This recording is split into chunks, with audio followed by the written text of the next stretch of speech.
really, at the end of the day, it's just the matter of a macro market. It's just what happens. That's why it's really important to have a plan. Have a plan and understand what your goals are. In fact, my camel out there is suffering right now with a broken back. So I actually found Pepe when it was only a couple of hours old, and I'm like, oh, this is a funny meme. Oh my god. Yo! Who is this DJ? The old man is swing trading over years at a time. And it's like, that's where the real money is made. The answer is a permanent loss. With single-sided staking, you don't have to worry about impermanent loss. If you're aware, if you're disciplined, you can hone that into further financial growth. Financial freedom, so we can actually live life and not have to be constantly living paycheck to paycheck. I mean, that's the ultimate goal, more or less, right?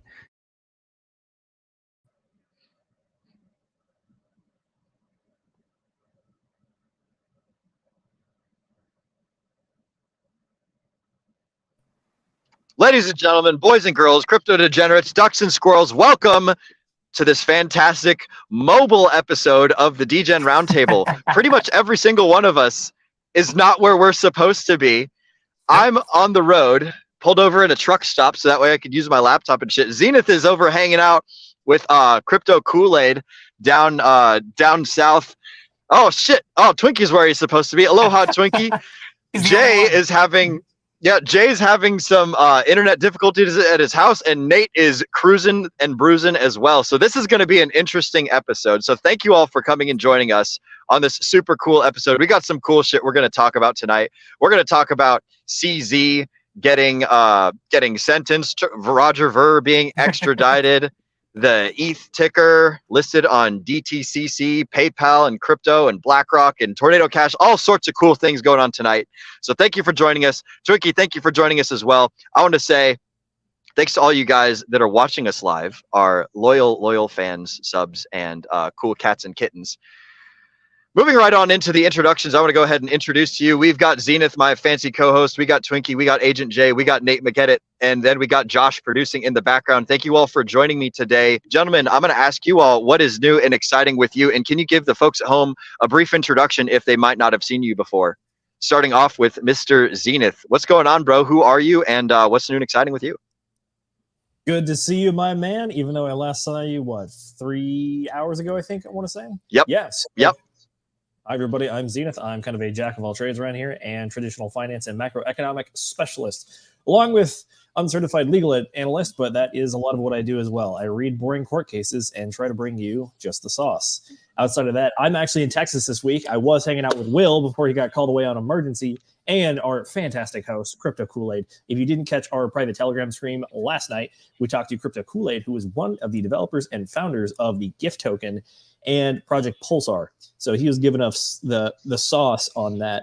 I apologize. It is a bit complicated, but at the same time, Kool-Aid likes it that way because it helps you understand what's actually going on instead of just giving you the dumbed down version of it.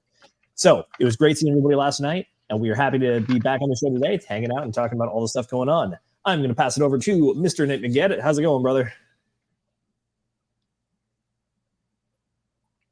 Oh, this is great. if I could get myself off of mute there. Well, yeah. Just out here traveling around. Just needed to get out of the house basically, and yeah. So I've been out just traveling for a while. Went back over to Wisconsin for a bit. That was nice to see. Kind of like old hometown type stuff, right? But yeah, I'm here. Let's go ahead and talk about what's going on in the market as well as just around the crypto space in general. And hell yeah. Ready to go, guys. Hell yeah. Mr. Agent J, what is new and exciting with you? And can you give yourself a brief introduction for the folks at home who don't know who you are? Yeah, for sure, man. So I am the resident great value technical analyst of the DGen Roundtable team. I'm also the resident weeb. Well, you can't tell by the background, but you certainly can tell by my shirt, man. Like Will was saying, not our usual setup. My internet got completely nuked, and so I have to do this on my phone. And hopefully, this is not going to be a regular thing, and I get this resolved sometime tomorrow. But hey, man, the show has to go on. The market does not stop for everybody, for anybody. And so we will not stop giving you guys the news and the alpha and a lot of very interesting Very interesting news came down across our desks last week, and it seems like the market is finally starting to shift from its bearish momentum back into that very bullish trend that everybody's waiting for. So yeah, I'm excited and really excited to get into the topics that we have today. So, but as you may see, we have another face on stream right now. Our good buddy, Mr. Angry Twinkie. How you doing, buddy? Glad you could join us, man. Yeah. Happy to hop on. Thanks for having me once again. Hope everyone's doing well. Happy Cinco de Mayo for anyone who's observing. Looks like maybe Z's been rocking the party back there. So, I poured myself a little something, loosen up on stream. Yeah, man. For those maybe who aren't familiar with me, Mr. Angry Twinkie, or more colloquially Twinkie, because I'm yellow on the outside and white on the inside. Hey.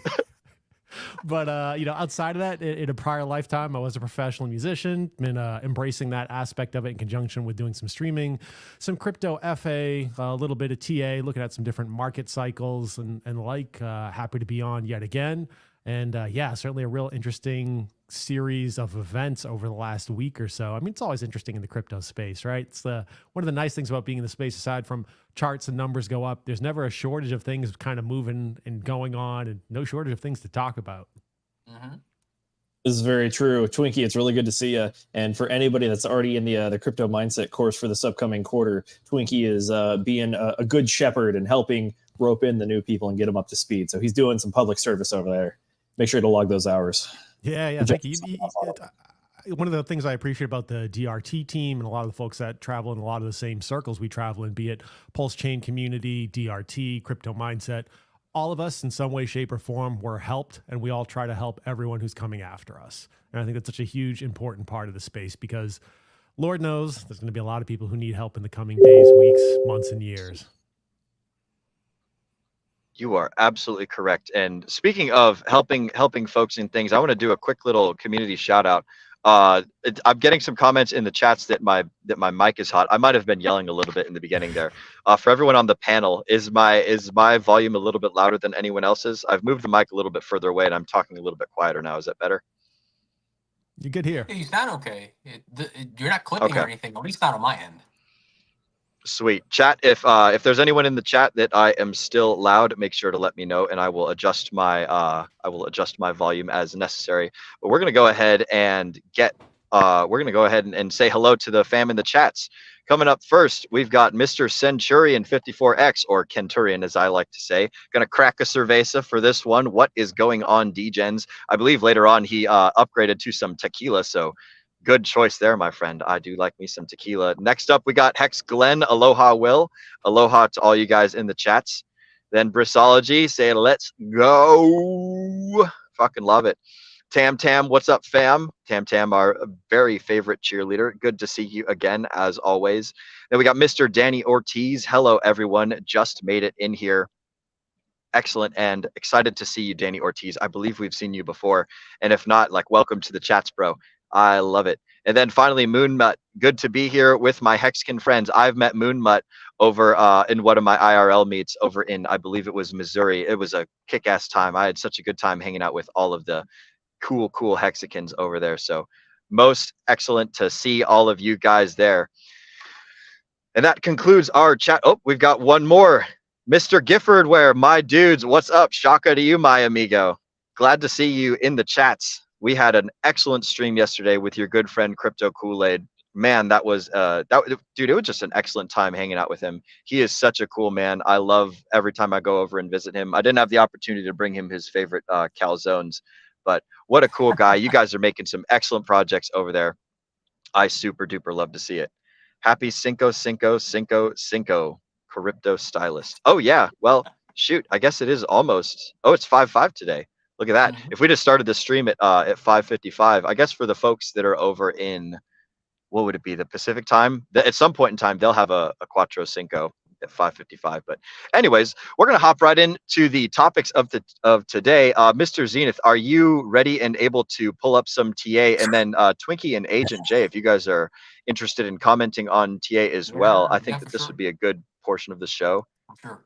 Hey, just real quick, I think since we're all, relatively young and still healthy, I think we can actually make it to May 5th of 2055. So that'll be a 5:55 stream on 5:55 p.m. What do you guys think? That's a good one, dude. I think so. I should set up some Cuatro Cinco steaks to end on that day. That would be a good one. I plan at Get the least. 5:55:55. Yeah, I plan to live at least till 100. So I'm definitely making it past 2055. Hell yeah, dude. I love to hear it. Love to hear it. Zenith, how we looking over there? We are looking good. I am ready whenever Mr. Producer wants to kick it my way, and I will operate. It is up. Yes, we can see it.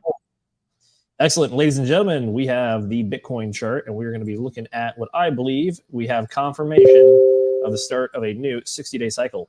So over on the 1st of May, that was a Wednesday, we had a wick down to about $56,500 for Bitcoin. This is about 42 days after our previous low, which we had on the 20th of March after we hit all-time highs. We didn't quite hit all-time highs again on this one, but we did have a cycle high on day 19.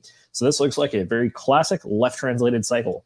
Additionally, if you were keeping up with the DRT chat, you'll know that myself, Agent Jay, and then Jay, who were we talking with? Was it Jesse? This morning, Z? No, earlier on Wednesday or Tuesday. I think it was Tuesday. Oh, yeah. I think it was you, myself. I forgot who was the other one who posted an analysis on the chat. It might have been it might actually have been a Dace. It might have been Dace because that might have been right after the last week's Tuesday Telegram call as well. So I know we were discussing that last week about the potential thesis for where the market was heading to next, but then we gave the gang an update on Tuesday of this week. And it seems like that's playing out exactly how we thought it would. But, I'll let you get into the nitty gritty and then I'll comment afterwards, Z.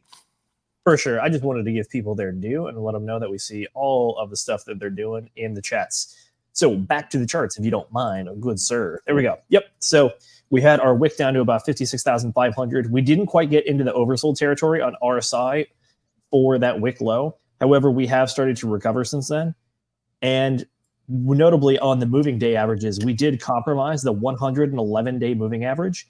And then we have been, it looked like before that, we were kind of bouncing off either the 20-day or the 50-day moving average. And we've actually just come back up and peaked through the 50-day moving average. So for the folks at home that don't know, the moving averages are a great way of... Uh-oh, I cannot hear you anymore. The 20-day moving average is going to be your short-term momentum. And the pink line down there, the 111 moving day average, that's going to be a medium to long-term moving average. So the fact that we dropped down to something that low, and we did push through it a little bit before we bounced back, but that just goes to show where the market is right now, which is that we were moving up for so long. This correction is a bit of a deviation from the typical momentum that we saw, but it looks like it might be starting to go back up into to realign all the short, medium, and long-term averages. So that is what I got for Bitcoin. Jay, you got any comments? Yeah, so for those of you who have been keeping up with not just the Tuesday Telegram calls and any of our emergency streams, but every single past Sunday where we've done technical analysis and we have existed in this down short-term bearish trend line, you know that me, Z, Taint, we've mentioned multiple times the importance of that 111-day moving average, that during a bull market, once we have reclaimed the 111-day moving average, that we tend to use that as support whenever price comes back down to it. Now, I know that there are times where that moving average is going to be compromised, and it's going to be compromised at very obvious times during Bitcoin's macro Elliott wave cycle. And one of the few times that it was compromised and we stayed under there for a significant period of time was during the macro wave 2. Like I said, very, very obvious time when something like that will be compromised. However, once we recovered it, we've used it as support once again, and we've used it as support more times than it has been resistance during the course of this bull market. So that's why we were harping on everybody to pay attention. Once we lost that $60,000 level, that the next major area of support for Bitcoin was that 111 DMA at around $57,000 or so, and that's exactly where we bounced. I also mentioned that the 20-week moving average around 55,555 was the next area that I was going to look towards as far as major area of support for Bitcoin. And that if we lost that 20-week moving average, that's when the altcoins will bleed even more so than they have already bled over the span of this last month, considerably during April, if you guys notice, right? But because we bounced and recovered that, it seems very likely that the bulls have now taken back control of the market. I mentioned this in the chat. So if you guys have been paying attention in the chat, you know that I mentioned a whole bunch of different indicators that we have been watching. Me and Dace went over this during the Telegram call on Tuesday. Not only did we hit those major key areas of support, right? The 111-day being one of the most important. The RSI also has hit the low 30 levels. Now, I know Z mentioned that it did not quite hit that oversold area. However, what you have to look at the RSI within the context of this entire bull market. And this is what I'm speaking within the context of the daily chart here, Z. So if you're in the daily chart, that's fantastic. Every single time that the RSI has gone down and touched that low 30s area, it has signified that a shift and momentum back to the upside was going to follow soon after. That's why we mentioned it. And it seems like that's also happening. Also, Z mentioned it during his analysis. We are at the very tail end of this 60-day cycle. It seems like we are at a 60-day cycle low. So there's also that to take into consideration.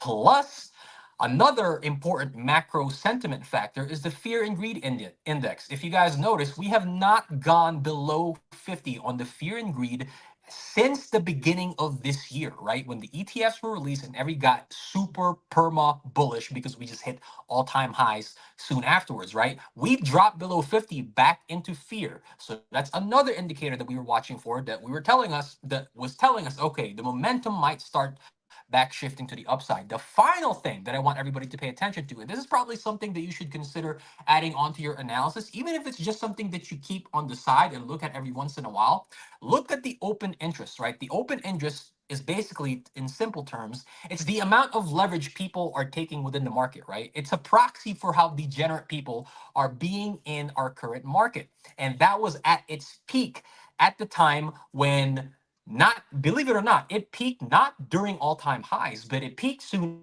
after, right? Because people got even more bullish. They thought that the momentum was not going to shift, and they started getting degenerate, even more so than usual for people in crypto, and taking a whole bunch of leverage, right?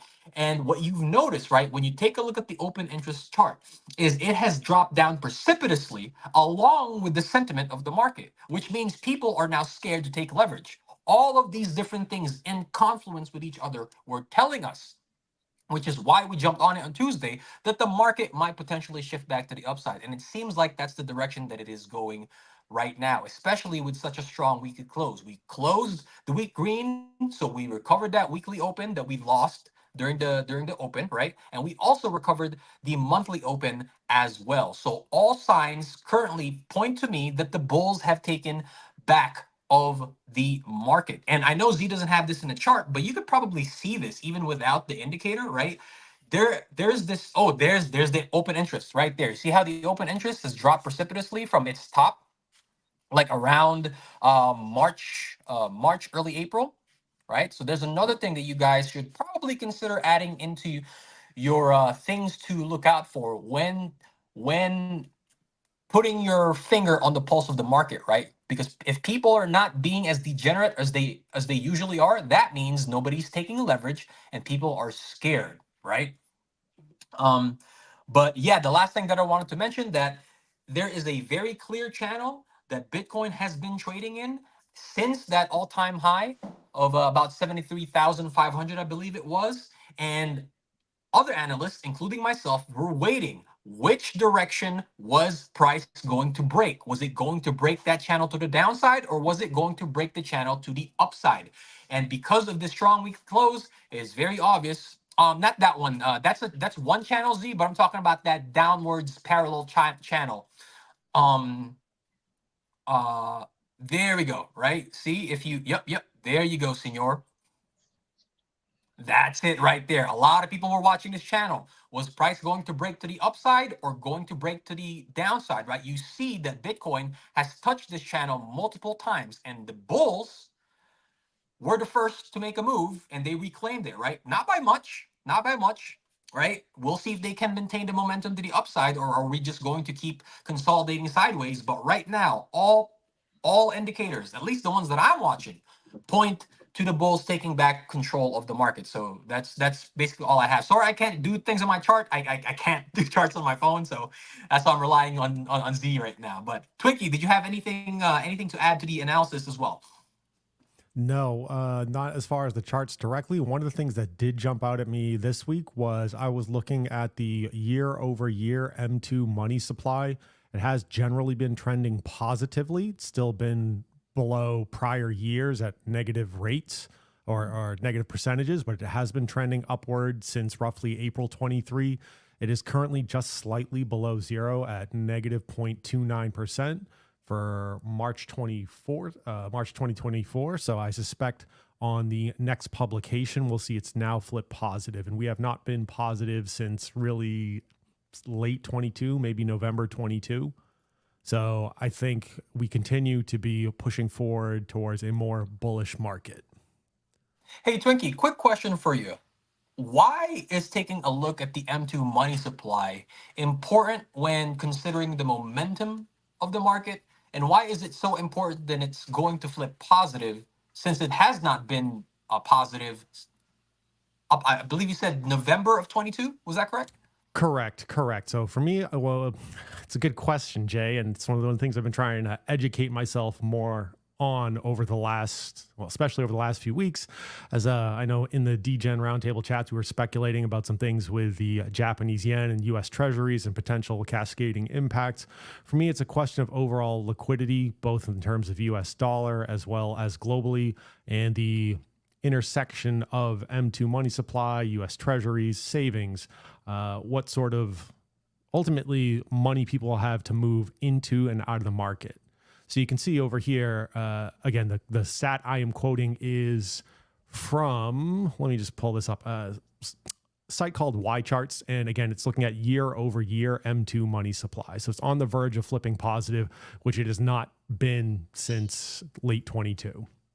Gotcha. Twinkie, would you say that the M2 money supply is a good proxy for how much liquidity is currently in the market or potentially could enter the market? I'm personally going to say yes, although it's interesting if you look at Tether's market cap over time, it basically just goes up and to the right. So using that somewhat as a proxy, I'm going to say yes. Now, the question is to what extent, realistically, Americans or anyone who's transacting in the American dollar has funds to move around. I know stuff is crazy out there. I was talking with a friend of mine, just going to McDonald's, it's like $15-20 a person these days. So it's very, very different than it was 2-3 years ago. I would like to think yes. Time will tell at the end of the day. But it was an interesting thing that I saw. Oh, wait a minute. That's on the verge of flipping positive. When was the last time it was positive? Okay.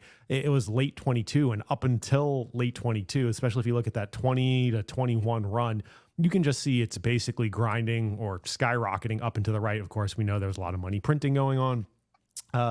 As we look at different interest rates and different calls and refinancing and debt coming due, and I gotta believe so many countries are just keeping their money printers warm or spinning them up. Yeah, I don't know when. My gut's telling me they're all going to start firing here in the coming months. Hope to be proven semi-right. I certainly don't want everyone just going gangbusters and cranking those things out 24/7, but I don't see any great solutions here. So to that end, we're all here in the cryptocurrency space. I know I've had the opportunity to speak with a lot of you about different assets and asset classes. Certainly, I think digital assets are the fastest horse available to us currently. I think one of the things, apologies for my feisty German Shepherd in the background there. I think one of the things on that front is going to be having, it's like fishing nets and trawling nets. You want to set yourself up in a position where you are able to catch some of that economic energy flowing around. For myself, my vehicle of choice, my net of choice, cryptocurrency, some top digital assets. Certainly, I think there are other viable solutions. I wouldn't necessarily be going into commercial real estate, but outside of that, yeah, I think you got some plays on the table. Wonderful. Thank you, brother. So for those of you, the TLDR basically is the M2 money supply, right? If that flips positive, that's a good proxy for how much money is circulating in the market. It could potentially be injected into our favorite market, which is crypto. And like Twink alluded to in his analysis earlier, that M2 money supply was at its highest during that late 21, which was obviously at the very peak of the bull market, right? So keep an eye on that, right? Because even if Twinkie is just proven semi correctly, then that means that's a lot of cash flowing into crypto, which means price go up, which means our bags get filled. So thank you for that, Twinkie. Appreciate it. And I think sorry, I referred to you with a derogative term, which would probably get us canceled. I've actually been asked about that. I was like, no. The yellow folk had it first. Yep. Let's go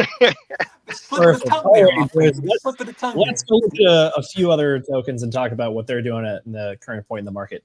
So switching over to number 2, Ethereum.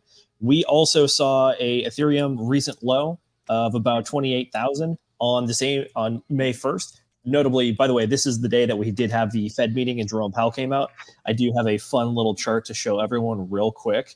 So remember, May 1st, this one right here, that funny looking candle. Yeah, you can tell exactly when Jerome Powell starts speaking. It's that one right there. The giant red candle. Kaboom.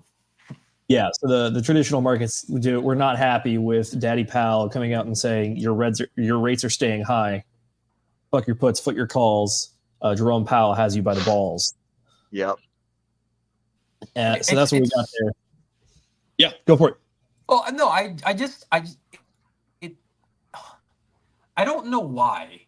It surprises me that people are still wondering, or they react this way because JP says we're going to go higher for longer.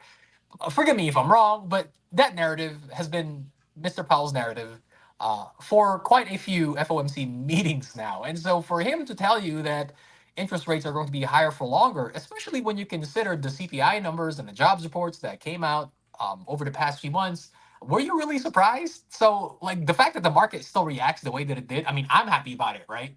Because at the very minimum, he said we're not planning on raising rates again, and then crypto got a bit more bullish afterwards. But it boggles my mind how people still react the way that they do when it's not like he doesn't telegraph this stuff, right? He's been very adamant about we're going to keep the rates where they are, higher for longer, if it necessitates, and obviously it still necessitates that, right? So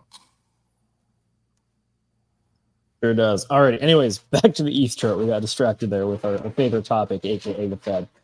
So for Ethereum, we have bounced up a little bit since we had that local low.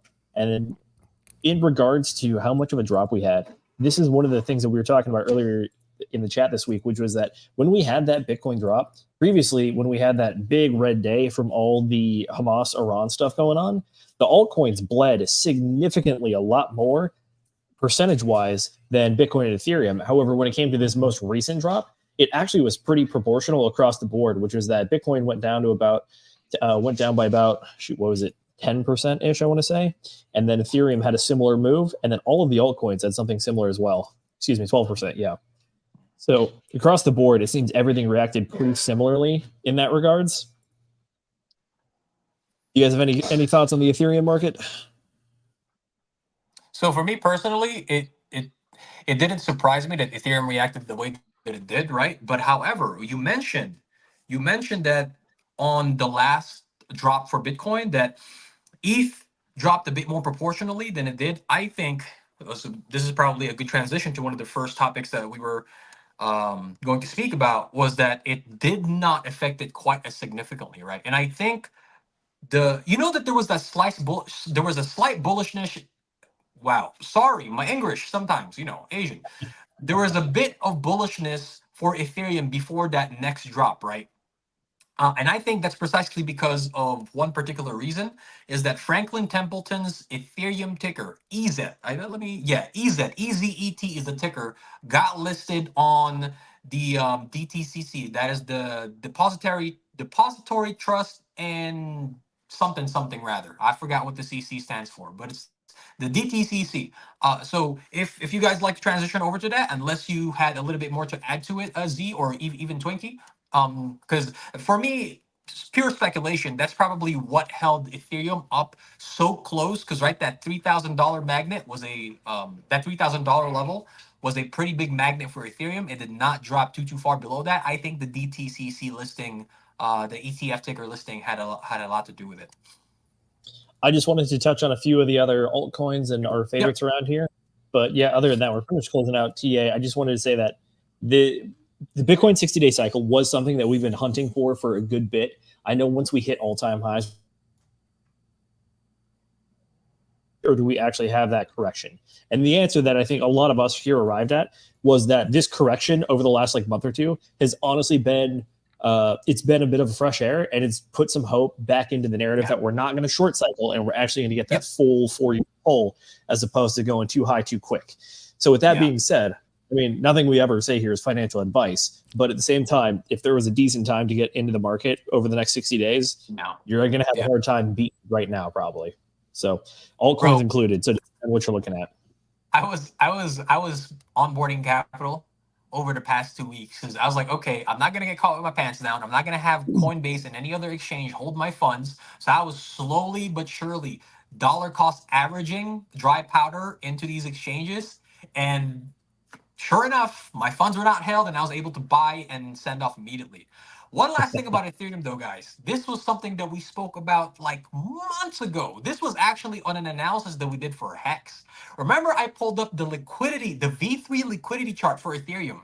Do you guys remember where the sell wall, where the buy wall was at for Ethereum? What particular price point? Like millions of dollars worth of Ethereum. Like what price point all of those buy orders were sitting at? Take a shot in the dark. 420.69. Oh, that's the DRT. No. 3,000, guys. The overwhelming majority of that liquidity sitting in those V3 pools waiting to buy up Ethereum was around $3,000, which is why I think $3,000 was such a magnet for price. So understand V3 liquidity, guys. Come on. The only final note that I have on Ethereum is that it's been behaving pretty similar to Bitcoin as far as the up and down when it happens. But as far as the actual shape of the chart and the different levels, Ethereum has been, in my opinion, dropping off a little bit more, is what it seems like. And Bitcoin has been the one that's really been chopping sideways, which in my opinion is kind of odd because Bitcoin was the one that hit all-time highs and Ethereum is the one that has not made all-time highs. So I thought it would have been reversed, but instead we're kind of seeing the opposite, where it's Ethereum was the one that went down and Bitcoin kind of stayed flat. I think that has a lot to do with the current sentiment for Bitcoin, guys, to be honest. Like, what I can do see you that. think? ETFs are powerful. Yeah.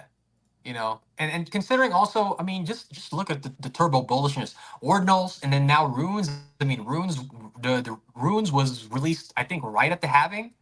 So the sentiment on Bitcoin right now is so sky high. It's just based on those two things, I think that's probably what buoyed the price of Bitcoin much more than we were usually used to. For sure. Alrighty, well, let's start to wrap up this session. I got 2 points I want to make. First is Richard Hart, and then I want to give a special thank you and shout out to the project that we covered last night. So first up, we have good old gopulse.com. We can pull it up. Excellent. There you go. Pulse is currently sitting at 4 zeros and a 615. Pulse X is sitting at 4 zeros and 268. Incentive token is at 332, and Hex is sitting at 0.9 of a penny. We did have some recent localized lows on a lot of these prices. Hex has been one of the ones that I think dropped down a little bit further, but also did recover back up to its where it is now pretty well. Yeah, we did have that low of about 0.6 of a penny, and then most recently we also got back down into the 7s. And then on Pulse, I think we dropped down into the 5s, but we didn't quite get to the 4s. And then Pulse X has also been, there we go, the 5s. Pulse X has also been pretty low comparatively to its all-time lows. So, good time for buying, ladies and germs. Yeah, if you were thankful for the SEC dip the first time around, we've definitely had a bit of a lull in the system. We've been bleeding for a hot minute, so not too shabby. Then finally, we got one last token I want to cover real quick, and that is the good old token. This is in relation to Pulse. So if you remember from last night, this token is created, the permagift token is created by combining Pulse and the gift token. So the gift token is the one that we're looking at right now. This is the base one that has the capped 1 billion supply. And over time, it's just been going up and to the right. So hats off to Crypto Kool-Aid and everybody build. Yep, Gifford, Kinetics, Works. all those gentlemen. And it works damn good. That's all I'll say on that one. I can't tell if you were cutting out Yeah. Zenith or if I was cutting out there. I apologize if I walked over you there for a minute. No, you're good, But brother. yeah, shout out to all those gentlemen. I don't know a whole lot about Inc, but if I remember correctly, here in the near future, we're coming up on the 1-year anniversary of Pulse Chain launching.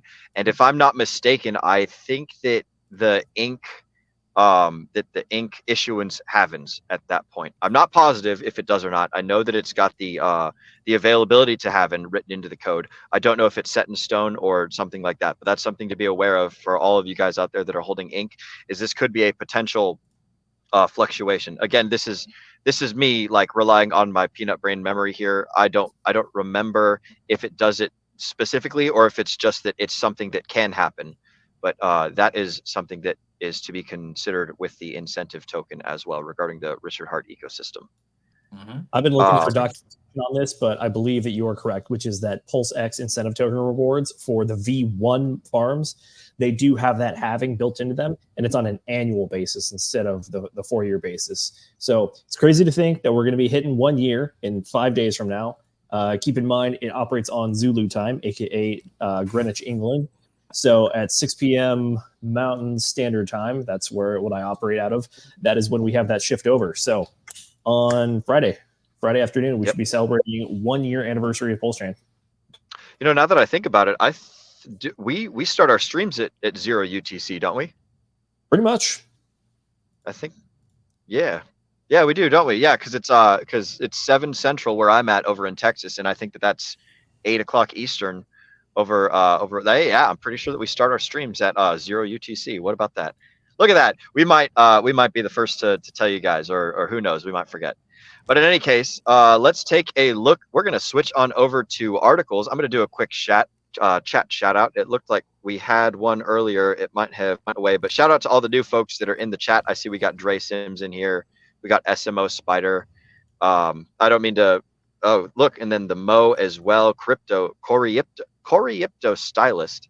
Man, lots of cool folks in the chat. Shout out to all you guys. Thank you for joining us. Oh no, have we lost Nate? I think we might have lost. Oh no, we lost Zenith. Oh yeah, you lost me. Rugged. Well, congratulations, Nate. You are the new co-host for the short time being. I'm sure that Zenith will be back with us right shortly. Oh, there we go. Let's go. Look at that. I tried doing it. Ethan. It kicked me the hell out. Not yes, there we go. Zenith, just so you know, your computer is also whenever you get a notification, we do hear that as well. If you could, I don't know if there's a way to mute the computer notifications, but that is something that we do it live, ladies and gentlemen. It's not a big deal as long as nobody sends Zenith any crazy cool emails or whatever the heck. No, spam Zenith real quick. Oh boy. That'd be a way for us to ruin our show. So we were talking about Ethereum there. I want to go ahead. We're going to hop into the third article that we have on our list here. The financial giant Franklin Templeton lists the new spot Ethereum ETF with DTCC. So I will go ahead and get my screen sharing ready, Mr. Producer. If you wouldn't mind getting ready, I am pulling up the share screen thing. And forgive me, folks at home, I'm a little bit still new to this. But Jay, was this your article? Yeah. So most of the articles that were posted were things that came across my desk over the span of the last week. I thought they were extremely interesting, and so figured we'd share these with you folks specifically because this is especially some of the litigation articles that we're going to be speaking about today could potentially have significant ramifications for the market once we see how they play out. And so, but Ethereum, the Ethereum ticker for Franklin Templeton, right? This was listed on the DTCC. Now, for you guys who have been paying very close attention to the market, you know that one of the things that started the parabolic move of Bitcoin leading into January 2024 was the fact that all of these different tickers were started to be listed on the DTCC. Now, obviously, they say that a listing here is not an indicator that the SEC is going to approve the ETFs. However, because one after the other was listed in such quick succession, people started to speculate, which is why the price responded in kind. However, this particular article spoke about some commentary that came from Mr. Eric Balchunas. He said that one of the primary reasons why he still does not believe that there's a high probability of the ETF being approved in May is because the SEC has not opened the floor up for questioning. So from the way that he understands it and the way that he explained it in this article was that if this was going to be approved, what you would see is the SEC inquire from these different companies for some commentary. It would go something along the lines of, hey, we have X, Y, and Z questions about this particular portion of your filing. If you could make some modifications and send it back to us, and then we'll take it from there, right? If you folks remember, on when these things got listed for Bitcoin, there was a whole bunch of news with the SEC talking back and forth between each and every single one of the filers. And then they even spoke about, I think at the very tail end, right? There was meetings that were being held between all of these different companies and the SEC, talking in particular about the redemptions that would happen for the ETFs, right? And so a lot of that stuff is absent for Ethereum at the moment. So really the only thing that's been positive news for the ETH ETF was that listing on the DTCC. What do you guys think? Do you think this shifts the probabilities of Ethereum being approved in May? Or do you think it's just a whole bunch of hopium at the moment? I think absolutely. Like these ETFs, more than likely, they're going to do the same thing they did with Bitcoin, right? They're just going to keep delaying them until it basically can't be delayed anymore. So I remember doing some work with Brendan on this, kind of looking at it. More than likely, we'll be seeing it like sometime, I believe it was like in October or September, that we would end up getting approved. Maybe possibly August, but you know, it's going to take a while before we actually get these Ethereum ETFs approved. However, you can bring up the question about the China market, right? Hong Kong, and they got theirs approved now.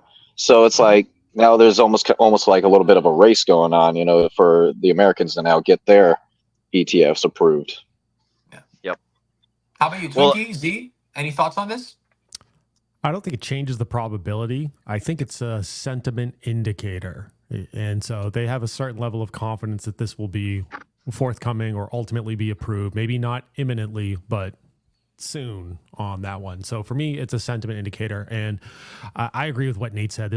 I think we're starting to develop a little bit of an arms race as far as getting ETFs approved and getting mechanisms to onboard additional boomers and normies and one of the things I would encourage the audience to think about is Swiss cheese. And so when you think about like Swiss cheese from risk mitigation perspectives, you want to have different it's like if you have a block of Swiss cheese and you slice all the cheese up and you kind of do a little bit like Rubik's Cube type work with it, you might be able to get one through one hole, 3 holes, and make some fairly deep penetration into the block. But the odds of you getting the whole way through, slim to none in the grand scheme of things. And so from the government... I think you did the same OSHA class that I did, where they talked about the Swiss cheese, like all the pieces of Swiss cheese, and like the trying to stick a line through all the things, and all it takes is all of the things to sorry, I don't mean to distract or anything, but I heard that same fucking OSHA class when I was in the Marine Corps or what, there was like ground safety manager course or something like that. They gave me the exact same analogy. I love it. Yeah. Sorry to distract. Continue with your thought. Right. No worries, brother. But what I think we're seeing the SEC throw at it from a regulatory perspective and just trying to claim jurisdiction and jam things up. So for the DTCC filing, I think that's a sentiment indicator that it's inevitable. May not be in the next month or so, but it's inevitable. And so they're prepping for that. As far as motions by the SEC and different regulatory elements, and I know this will touch upon multiple topics this evening, they are setting up multiple roadblocks and so, hey, we might lose out on 1, 3, 5, and 7, but we got somebody on 2, 4, and 6.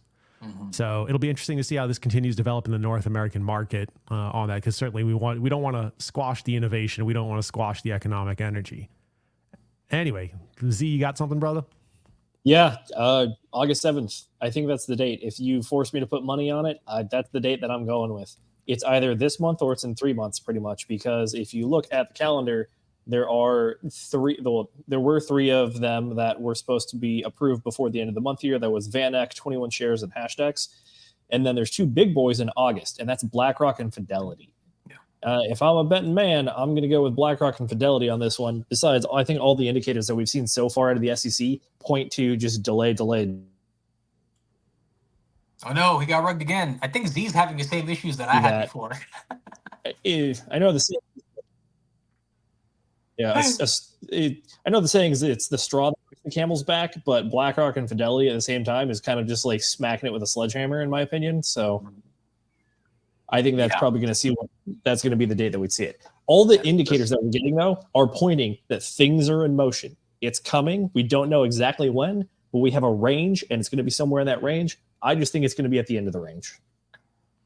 Hey, speaking of, you guys seen that clip of Michael Saylor going around talking about how anything besides Bitcoin will never get an Ethereum ETF? That's a bold statement to make for Michael Saylor, but he's a bold man. So what do I know? He's talking his book. This was a very recent clip. If I can find it, I'm going to share it in the chat. Yeah. But he's been making the rounds, man. He's like, nope, no Ethereum ETF, no Solana ETF. It's only going to be Bitcoin. So well, he's fucking stupid. He's stupid. Ethereum already has an ETF. I know. So he has to like, he can't really afford to say other things because he's in a zealot priest like type of position, Mr. Saylor, at least in my interpretation. Like, that's all that he can talk about. Is like, if he were to start be like, oh well, so I bought some ordinals the other day, or like, oh, I realized that wrapped Bitcoin on Ethereum is a cool thing, so I bought some of that as well because that's still Bitcoin. And then next thing you know, Michael Saylor's talking about pulse wrapped Bitcoin, or like, once he starts branching out and starts talking about things other than Bitcoin, I think that there would be quite a bit of brand loss and like reputation damage on his part. So he's basically doing what he can. What do you got, Jay? Bro, so he knocked my noggin here a little bit. Speaking of Saylor starting to do other things, the Bitcoin maxis and Michael Saylor maxi fans are big mad because Michael Saylor is now building on top of ordinals. Oh, he is? He is, oh, bro. Good for him. Yeah, I'll find that article and share it with the chat, bro, because my God, that caused a little bit of a Twitter storm, bro. It's so funny how like all of this is also religion and everything. Like, I think me and Z were talking about this while we were hanging out. It's just like cryptocurrency and religion. It's all in the same realm and all the same everything. First, like, regarding back to these Ethereum ETFs, the thing that I think, and this is not based on anything factual, this is just me spinning my little hamster wheel and seeing what churns. But I wouldn't be surprised if we saw the ETFs sometime around, I don't know, November 2nd-ish or November 8th, sometime around there, where like there's some things going on in the country. That would not surprise me at all, just from a cynical perspective of like, oh, they're gonna probably leverage some other political things alongside these ETFs. But what do I know? I'm not basing that on. I'm literally not basing that on anything. That's just a little gut feeling that would not surprise me if it happened. But don't listen to me, guys. That's about it. Does anyone have anything else regarding these Bitcoin ETFs, or before we move on to the next article? Yeah, I just wanted to mention. No, go ahead, Nate. Okay. Yeah, I just wanted to mention, Will, that I don't think it can be November that they would release, because if you're looking at the others chart, that's when we're supposed to be moving upwards. And if you go back to the Bitcoin ETFs, it's generally like 2 to 3 months for the real numbers or the real charts to start going up. So like if we get them approved in August, it makes a lot of sense why the end of October and then into November starts turning green for all of the alts. Yeah. I mean, I'm not saying that it's likely to happen. I'm saying it wouldn't surprise me if it did happen. That's I literally know nothing about throwing knuckle bones and predicting the future. So I will go with your guys' interpretations more than mine. I'm just over here being like a cynic and man, it wouldn't surprise me if like all the bad things happened at the same time rather than like being spread out and everything. So that's my fun little contribution there. Anyone else got anything? Yeah, just a quick comment on Sailor. I think he's Yes. He's drinking Maxi flavored Haterade right now. Is kind of the gist of that one. And as far as like him being like the priest or the zealot of it, I picked up I guess one of the more recent copies of the Bitcoin Standard. I did not realize he wrote the current foreword in the book. So FYI, it was pretty interesting. Yeah. I am generally overall a Sailor fan in the grand scheme of things. We'll see how the next few years plays out. And I've made this comment too in chat. I knew previously it was BlackRock held some significant portion of MicroStrategy. I guess more recently it's about 75.5%. So BlackRock holds about 7.5% of MicroStrategy. So they have a solid direct and indirect exposure to Bitcoin as well. That's not surprising because man. So I didn't know this little factoid here, Twiggy. So thank you for sharing that. But for those folks who've been paying attention to the moves that Larry Fink is making, so number one, obviously the Bitcoin ETFs. Now, Twiggy tells me that they own 7.5% of BlackRock, and also you guys know that they've been buying stock in a lot of the very big mining companies for Bitcoin too. So you talk about like bullish Bitcoin. BlackRock is pretty bullish Bitcoin, man. That actually that's a good transition right there. We're going to go into our fourth article over here, how BlackRock is winning in crypto. So I am going to wait for my because my internet is not the best, so I will go ahead and get my share screen ready here. Jay, this was another one of your articles, I believe. I'm going to save the one from Watcher Guru. We're going to do that one last, so that way we can end on a positive note. But we are going to do this BlackRock one here right quick. Stand by. I'm working with a $200 Walmart laptop here, so let's see if I can share this bad mamba jamba.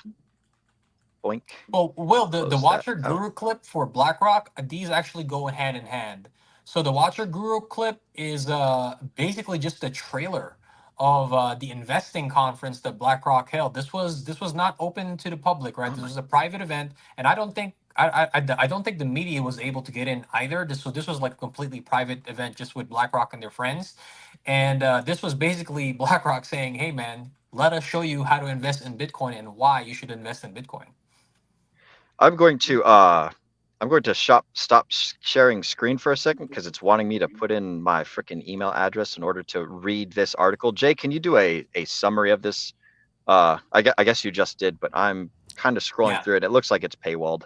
Or subscriber wall or whatever. So the article Z, Will, it's actually probably better that we play the clip on Watcher Guru because that trailer, that trailer, when I saw it, bro, I was like, wow, I can't believe BlackRock is doing this for Bitcoin, man.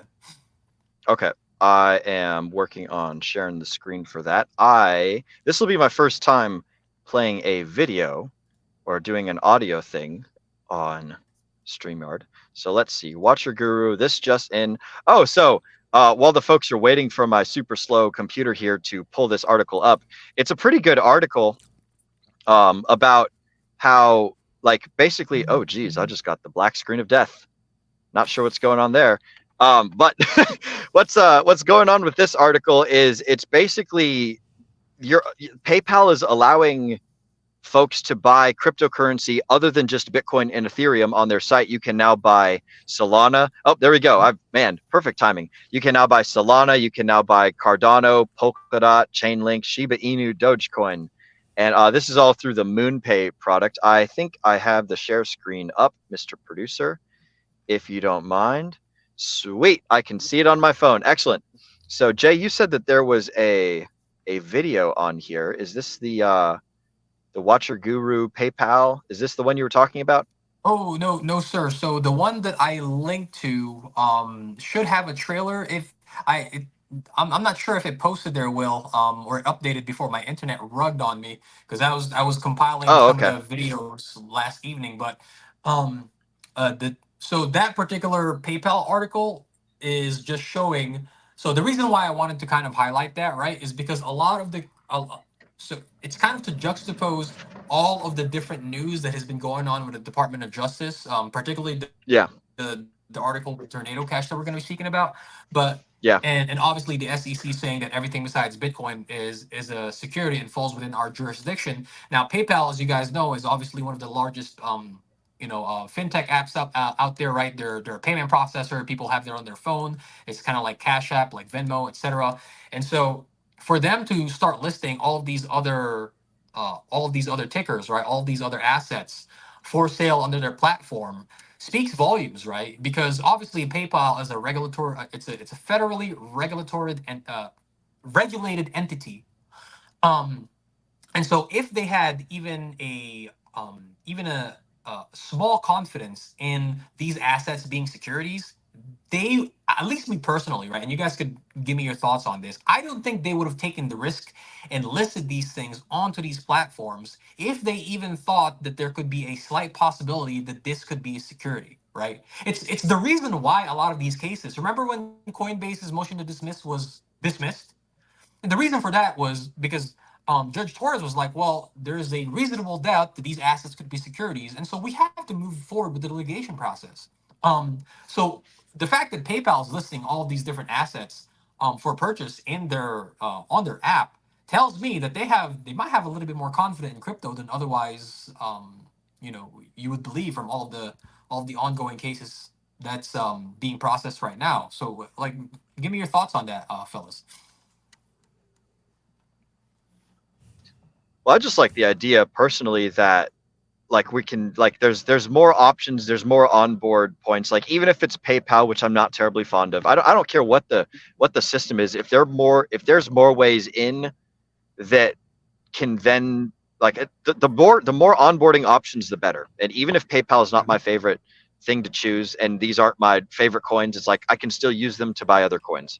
So I'm pretty stoked about it. Like it's probably not something that I'm going to be doing, but I like the fact that there's another tool that I could put on my tool belt, even if it's like some shitty ass Harbor Freight screwdriver that's going to snap after the third or fourth use or something like that. What does everyone else think? More coins, mo better. You might not be a big fan of them. However, at the same time, it's building a more robust ecosystem, and having this stuff on PayPal, like you said, it's showing confidence. And that's honestly something that the market is really looking for during these trying times, so to speak. But it's a little turbulent out there, and we kind of anticipated going into this cycle. It's very easy to see that we are currently in the they fight you phase of the crypto adoption stuff. And anytime that you get people actually picking up the cause instead of trying to fight it, I'd argue that's watching the tide turn one grain of sand at a time. And Twinkie mentioned it earlier that it's a sentiment read. I like. I'm gonna start using that phrase, Twinkie. I think this is a sentiment read, right? Because if a big financial company like PayPal has the balls to list these tickers onto their platform for purchase, it says a lot, right? It means that they probably think at least they have they have great confidence that the case is going to be settled in the favor of companies like Ripple, like Coinbase, etc. Yeah, agreed. They wouldn't do it unless they feel like there's a shot to make money, be it in the form of revenue or potentially appreciating assets, right? So they have some level of confidence that, hey, maybe not everything, but enough of it is going to pull off a W to make it worth our while. So yeah, I sentiment read. Hell yeah. Nate, you got any thoughts on this? And then we'll go ahead and switch on over into another article. No, sadly, I was in a conversation that whole time. Oh, gotcha. We're basically just talking about PayPal listing more coins and things. I would presume that you like it because that seems to be the general consensus from everyone here, and I'm stoked to hear about it. Oh, absolutely. PayPal, it's just one of those things where there's going to be more crypto exposure, right? And with them listing more altcoins now, it's going to be something that people are going to start looking at, like just the normies, right, are going to start looking at and be like, there's more than just this Bitcoin or Ethereum thing. Cool. I've heard some of the popular guys talk about this Solana thing. What was that one thing called, like Cardano or something like that? And yeah, so it's extremely bullish. It's extremely bullish for people to know that there's more out there than just Doge and Solana, Ethereum and Bitcoin, Yep. And here's I'm actually. the last thing I'll say on it. Go ahead. Will, some major exchanges have these tickers. Some of them still have them unlisted because of Oh yeah.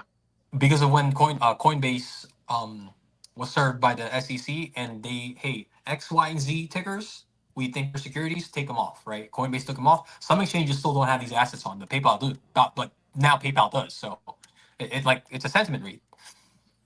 Yeah. One quick comment I have on this one as well is I am very confident somebody over there has been eyeballing Coinbase. And I've said before on a few other streams that I think there's a good chance this cycle Coinbase ends up being the preeminent exchange globally.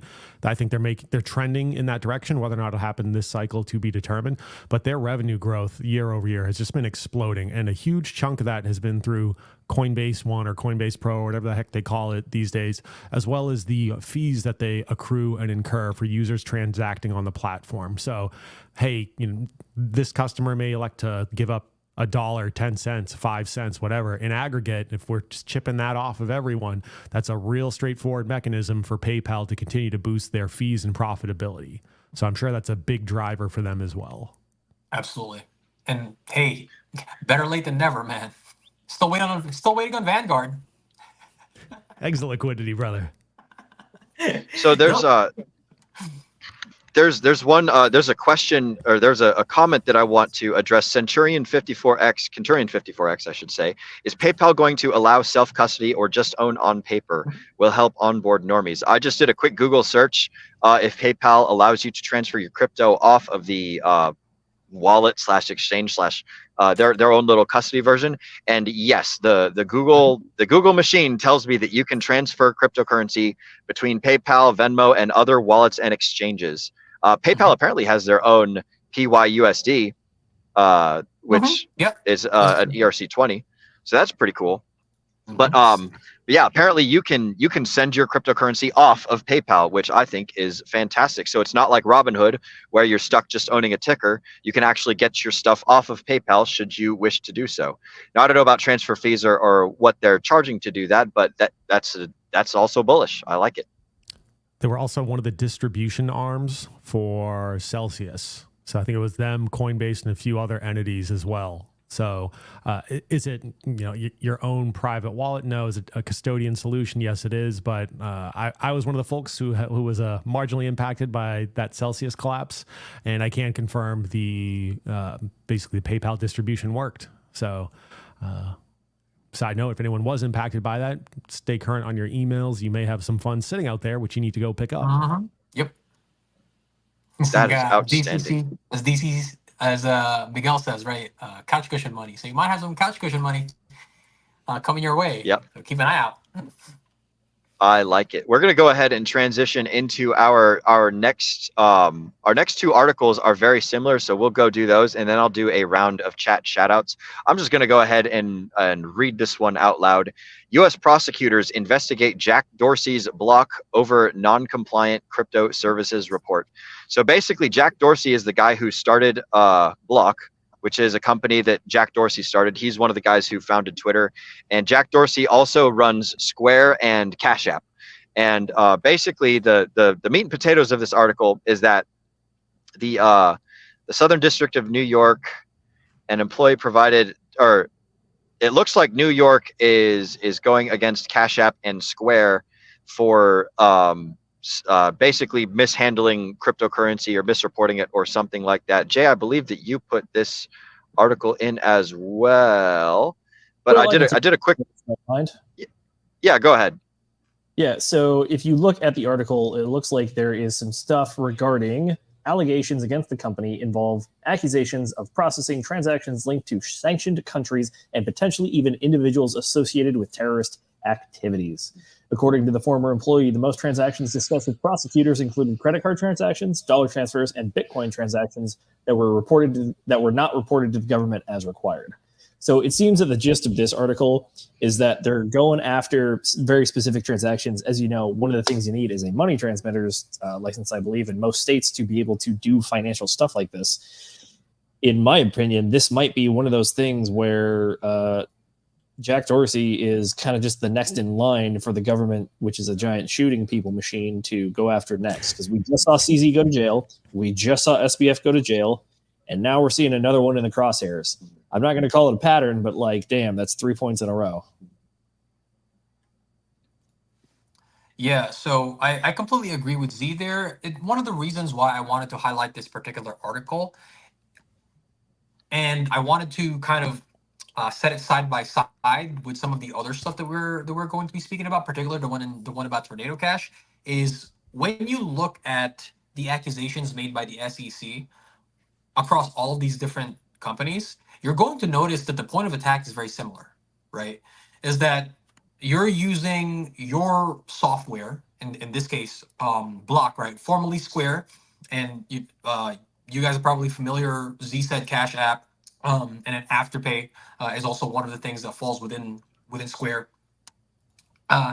Is that they're accusing, in this case, Jack Dorsey, right? And this was evidence brought forward by a former employee of the company, saying that the company's record keeping, or sorry, not record keeping, but reporting of transactions was inefficient and incomplete. And they even went as far as to say that the people who were at the very top leading this particular department was inadequate, right? They weren't suited for the job. Personal opinion, but that was said within the article. And so the SEC is coming after potentially now Jack Dorsey and the Block for providing a platform that sanctioned countries and terrorists could be using to finance illicit criminal activity, right? And so we have to wait how this particular case develops, right? Because this is just still in the preliminary stages. But the reason why I wanted to highlight it is because the point of attack here is the same too, right? Is that you're providing a platform for sanctioned countries and criminals to use crypto for their illicit activities. Man, I fucking hate when other people try and determine what's illicit and what's not illicit, especially that's the next article that we're going to cover. I don't want to like hop on over it until we're finished picking this one apart. Shoot. Dang nabbit. Anyone got any final thoughts on that before we hop on over to this other one? I'm sorry, Jay. I shouldn't have hopped in there like that. No worries. This might be a bit of a meta-analysis, but one of the things that I think we're going to continue to see with this particular debate is that the government has a responsibility to protect the citizens of the United States from threats, both foreign and domestic. So unfortunately, that means that when you build something like cryptocurrency, which reaches across all boundaries and discriminates against no one unless they have access to it and a will to use it, then that means that you're going to get some nefarious actors as defined by the government. So the government is going to want to continue to hold people accountable for dealing with their enemies. And at the same time, we're over here trying to build things that free people up in the financial sense. But because you do that, it's the concept of this absolute freedom, or just this tool that is simple and easy to use. It can be used by people who the government doesn't want it to use, which is why they're going to continue to crack down on it. So until we get some sort of resolution over this base disagreement, you're probably going to keep seeing stuff like this in the near future. Yeah, and the thing is, it's like the same attack over and over again. They always attack crypto from a very similar angle, but they never really acknowledge all of the good that it has done. Since we're on the topic of Jack Dorsey, this was something that I think this was like either late 2022 or early 2023 that he was partnering with Jay-Z, out of all people, right? Say what you want about Jack Dorsey and how he handled Twitter or whatever your opinion is about Jay-Z and his music, but these two basically titans within their respective industries actually came together to start providing crypto educational platform for those people who couldn't afford those kinds of services, right? So like, I think they were piloting this in Jay-Z's old neighborhood, right? Which was, like a poor neighborhood, right? Below average in household income. And so by definition, like people who couldn't afford the education required to invest in this kind of space, right? Without taking significant risks. And then all you heard from every single pundit in the media was that why are they doing this for these people? They shouldn't be teaching them how to invest in crypto because they're going to get wrecked. And all that I could think to myself is of course, right? When people with means, right, people like they're both billionaires, actually go and do something significantly positive for the community. Did we just right? And I as we think all we. know, crypto, Oh, you nope. manage them. Sorry. He's back. You're back, Sorry? Jay. We lost you there for a second. Can you repeat your last 15 seconds, please?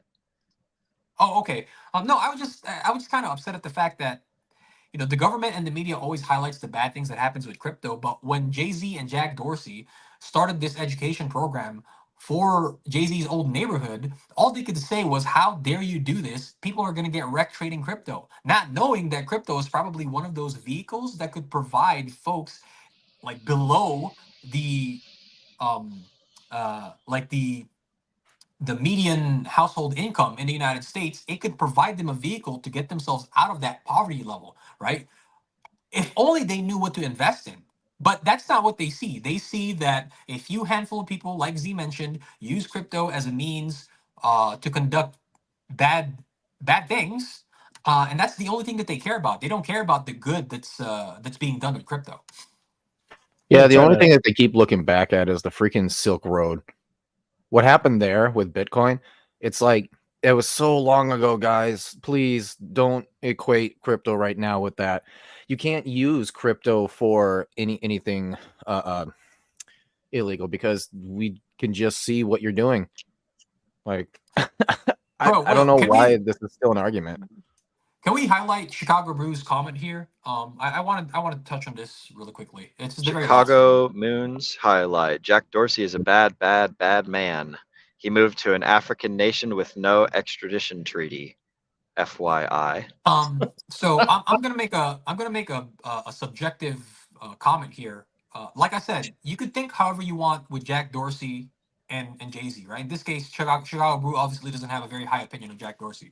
Look, for me, I try to separate the wheat from the chaff. All right. In this case, Jack Dorsey might have done something bad, but he's also trying to do something good for crypto. In this, he's trying to educate people about crypto, right? And so, yes, do I agree with how he handled some things on Twitter? Obviously, you don't think very highly of him, but at the very least, I like what he's doing for the crypto space, right? So that's all I wanted to say, right? You have to separate wheat from the chaff, right? You have to separate art from the artist. I don't want to throw you under the bus on this one, but I think this was definitely a sarcastic comment saying that George is bad for trying to escape the reach of the American government. Who was the one? Roger Ver. So Roger Ver was recently brought back and prosecuted by the United States. He was in a country with no extradition, and he had surrendered his U.S. passport and citizenship. Yet the American government still reached out and grabbed him by the neck and decided to have their way with him. So Jack Dorsey moving to that African nation, according to that intelligence community, that DOJ. Yep, I hope he's being humorous, because that's a funny ass comment right there. I love it. And if he is, that's great. Oh, you know what? Go ahead, Jay. I was just gonna say, if he was being sarcastic, forgive me, Chicago Brew. It's very hard to suss out sarcasm sometimes when it's just text. So please forgive me if you were being sarcastic. Look, all right, guys, we're gonna do a quick round of. I'm about to do a quick round of shout outs. Go ahead and get your comment in, Z, because I'm going to do a hard transition here. I was going to say, Jack Dorsey, in my personal opinion, is a bit of a weird guy. However, the things he's done with Cash App, you can't deny that they have been effective for a certain amount of people. So you got to tip the hat to the projects when they're built well. But at the same time, yeah, it's not a personal attack or a personal endorsement of the guy. I'm just saying this is more reflective on the American government and its outreach. Yeah, not a big fan. Not a big fan of the American outreach at all. All right, ladies and gentlemen, boys and girls, we're going to give a quick round of shout outs to the chat. So I want to start off first and foremost with the Brothers 64 with the $5 of the Justin Bucks Canadian dollars up there. Tied up tonight. Got to catch the replay. D-Gens need to toss a few Justy Bucks just your guys' way to support the best Sunday night show on YouTube. Brothers, two of them. Not Brothers, two of them. That's my thing. Brothers 64. Brother 64, big shout out to you, bro. We love you, and we love all the things that you're doing up there in the great white north up in Canada. For those of you guys who do not know who the Brothers 64 are, go check them out on TikTok. Go check them out on Instagram. Go check them out on YouTube. They make super awesome little 1-minute shorts that are the theme of which is all Nintendo 64 stuff. So it's got like the little coins and the Donkey Kong sound effects and everything. Those guys are super awesome. They do some great onboarding work to get like normies semi pseudo interested into crypto, and it's all super funny. They're great at doing skits, and there's some awesome dudes. We've interviewed them a couple times on the DGen Roundtable. I highly recommend you check out their stuff. So big thank you to the Brothers 64, Sam and Greg. You guys are the best. All right, Yeah, coming up Now we got next, Meetup we've got Duel. Sorry, Duel, what- you got what's to that? be sending yours in now. Come on, what the heck? You can't let Brother 64 outdo you here. Yeah, so shout out to Oh brother. snap! We're gonna have a go ahead, Z. Thank you, boys, for the maple syrup money. And you did mention the brothers, two of them, Will, and I think I have something here that reflects that. Am I mistaken? Yes, you are correct. The Brothers, two of them cookbook is out.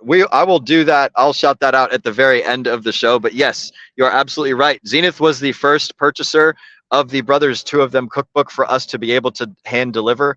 My brother Sam also met up with Zenith, Crypto Kool-Aid, and I last night down in the South Central part of Texas, and we had an excellent time. So big shout out to Zenith, our first hand delivered Brothers, two of them 64 cookbook.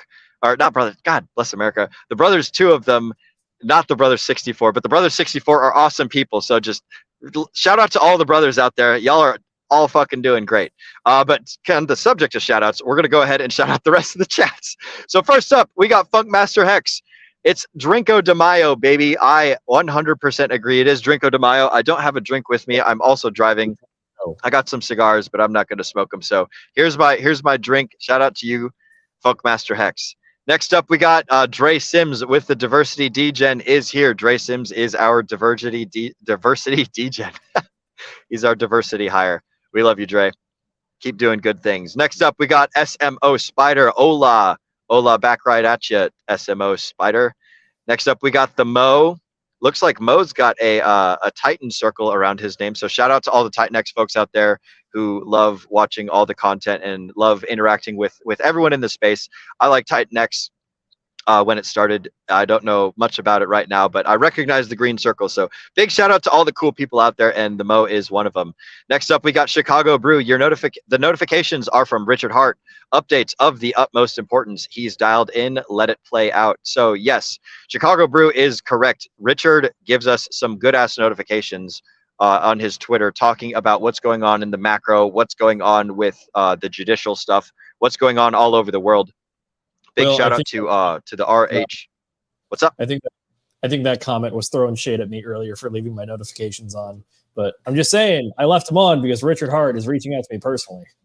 Yes, he is. Richard Hart's reaching out to let us know whatever it is that he's doing over there. But yeah, notifications from Richard Hart are pretty good. He spoke about how they're trying to. I mean, hey, shout out to Richard Hart if you're watching our show. Big thanks for making all the cool products you do, bro. That's some cool ass shit. But the like on his point though, those notifications, the things that Richard tweets are pretty good macroeconomic stuff. He just the other day put out a comment talking about how the DOJ or somewhere up in the government is looking to censor our Fourth Amendment rights. The right to privacy stuff by making internet providing more KYC and things of that nature. So that's not really cool. And he let us know that there's a period of time that is quickly ending for us to post comments to stop the DOJ from potentially implementing that thing. So big shout out to Richard and all of his cool notifications, whether or not they are making Z's computer go off. Next up, we got Moonmutt. You can send crypto off of Robinhood now. That is fantastic news. I didn't know that you could do that. Shout out to Moonmutt. He's an IRL friend of mine. I have met him. He's a super cool cat. And then finally, we got Fast Abdul. Is Cinco de Mayo the same as Maple Syrup Day? I'm going to say yes, definitively, because Canada was liberated during the Great Maple Syrup Wars that were fought on the 5th of May back in, I don't know, we'll say 2021. The Great Maple Syrup Day, 2021, May 5. Canada was liberated from its fierce oppressors of whoever was oppressing them before that. I guess we'll say the French. Those damn French, they finally kicked him out of Canada. So big shout out to all my Canadian friends up there, whether it's Fast Abdul or Brother 64 or Yellow Cake or whoever the heck's up there in the Great White North. All my Newfies, all our Albertans, all the Ontarians, all the guys that are hanging out up by Alaska and the Yukon. Big shout out to all you guys. And we are going to move right back along into the next part of the show, continuing with our earlier thing that we were talking about. The next article that I'm going to transition us over is the Tether enters the surveillance partnership with Chainalysis as regulatory pressure mounts. So I'm going to go ahead and work on my screen share up here and see if this makes my computer freeze again. But gentlemen, who shared this article? Was it Jay? Was it Zenith? I believe it's probably Jay. I'm going to go ahead and pull this up here, Mr. Producer, if you don't mind. So I can't take credit for this article. Twinkie was actually the one who brought this particular article to my attention. And considering the fact that a lot of the stuff that we're discussing today has something to do with either the DOJ or some kind of U.S. prosecutor launching an attack on a particular crypto company, I thought that this was something that would be very appropriate to bring up, because now, and obviously this is not something that probably people are going to focus on, particularly the media, about what good is going on within the space right now, because here is on two big companies, Tether and Chainalysis, combining their powers, right? The ring, combining the powers to actually suss out illicit criminal activities that are taking advantage of crypto as a means to do their dirty work. Twinkie, did you want to comment on this, since this is the one that you brought to my attention?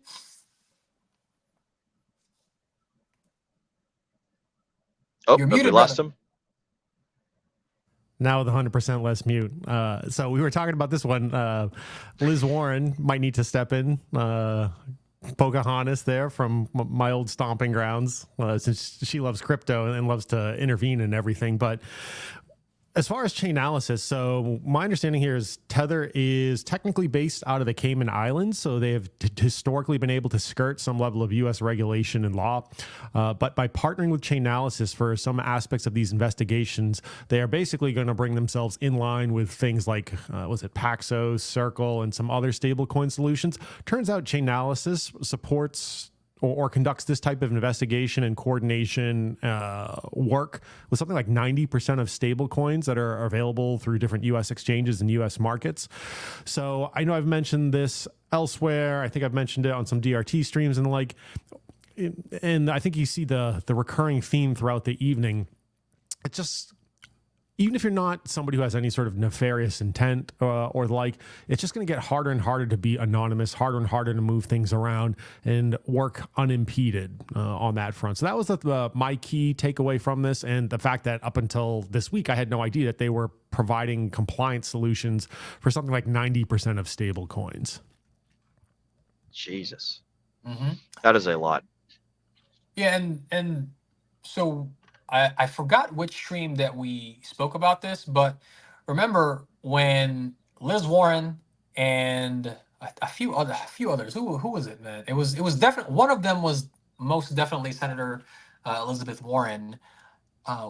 She spoke in front of Congress, I believe. It was some kind of hearing where she basically regurgitated. Oh, no. You know what it was? It was when Jamie freaking Dimon appeared in front of Congress. This was the particular stream where we covered this.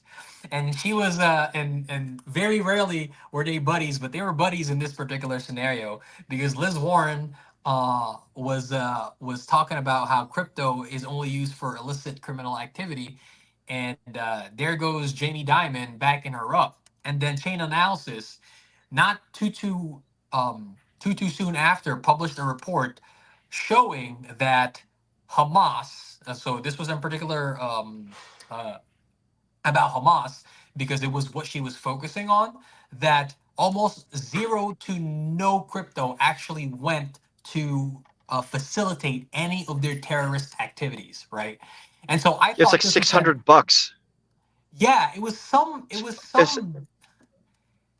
inane number. Yeah. Yeah. It was some insignificant amount.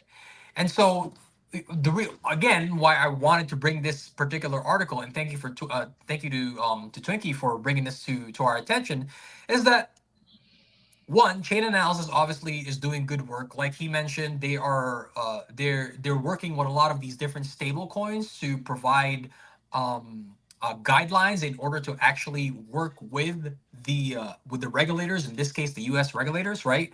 But they're not going to talk about this, right? And it's the same thing. It's the same thing with what happened with Jay-Z and Jack Dorsey when they were putting out this crypto education program, right? They're not going to talk about the positive things that's happening within crypto. This one in particular, right? You have the largest by market cap stablecoin company, right, in Tether, and then you have a Chainalysis who does fantastic on-chain investigative work, right? They're combining their powers to be able to identify all of these different criminal organizations or sanctioned countries that are using crypto as a means for conducting their criminal activities, and they're helping the regulators identify these different people, right? Yeah, I think they had to, is what it comes down to. I think their hand was eventually being forced on this one, because the other thing, Jay, I know we've had this kind of running thread in background in the DRT chats, is the EU as well. And so they were going to have to work to get effectively parity, because I believe actually OKX pulled Tether pairs earlier this year for the EU. And I think a lot of this is driven by that. What is it? EU, was it MICA?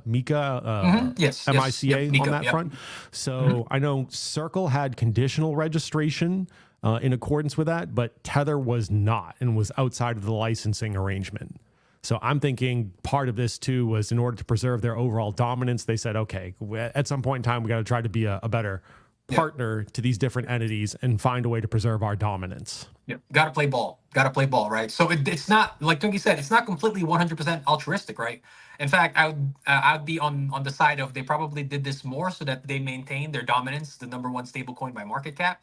If they want to conduct business in all of these different fairly large countries that are now getting deep into crypto, EU, the US, hopefully, they're gonna have to play ball eventually, and this is just them kind of getting that ball rolling. So you know why they're doing this, right? Well, certainly one reason is to maintain their dominance for sure, and to be able to conduct business within all of these different countries. Yeah, and that's the thing. Like, Tether has been under attack a lot, right? And now you have USDC, which is kind of heading towards the direction of being a CBDC, right? So it's really important for the big governments. Well, now you've got Tether that's kind of in the way of that, right? So they're trying to take out Tether. So now what Tether's doing is they're preemptively doing something to help out, number one, to look good. So that way, if the governments do take them out, it's going to look really bad on the governments, right? But number two, they're setting up a way to be able to watch for what governments are going to be doing. Because the one problem that governments have right now with Bitcoin and the on-chain data is that we can see what they're doing. Okay, that's the reason why cash is the number one currency of anything illegal. Yep. So it's because you can hide it, right?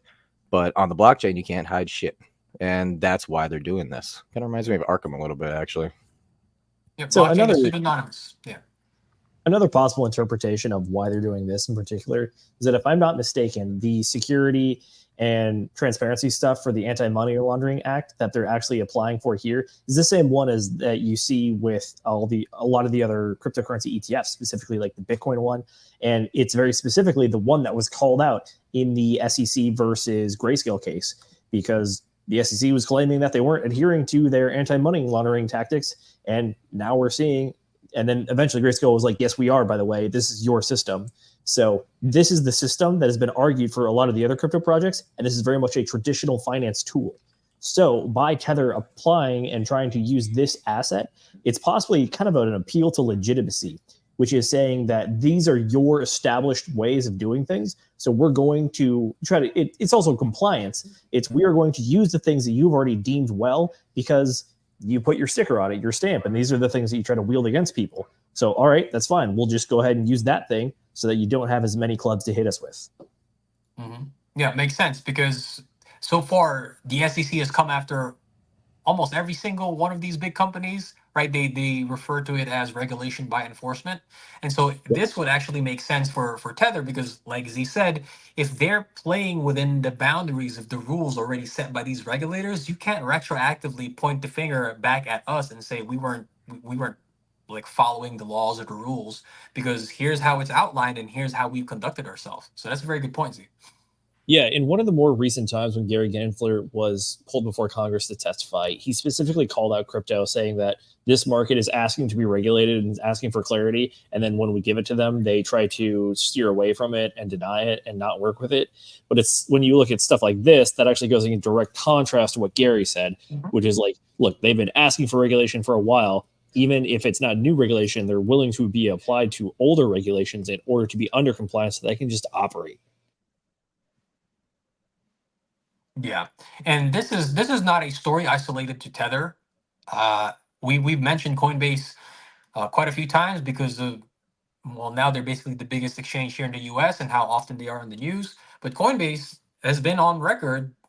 Basically, they're one of the bigger companies who reach out across the aisle and ask them, hey, can you please provide us some guidelines? Right? I think this was on an interview that Brian Armstrong held with the Wall Street Journal, and he was pretty upfront about how much he wanted to, actually meet in person with Gary and discuss the details of how they could create some form of regulation here. But Gary never basically answered his calls. Gary was too busy spending time with Sam Bankman-Fried over in the Bahamas, and letting him basically do all that dirty work just slip right under his nose. So never forget that Gary Gensler went to Xanax and Orgy Island.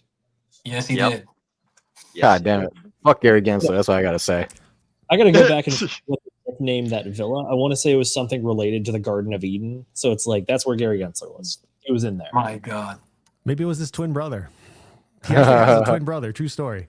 Who was like a hedge fund trader. Yeah. Who's been retired for some period of time. Part of me wonders if like Gensler fuds while his brother buys in the grand scheme of things. Like, so it's like just a family major psyop. Like each one of them is playing inside, so overall the whole family wins. That's wild to think about.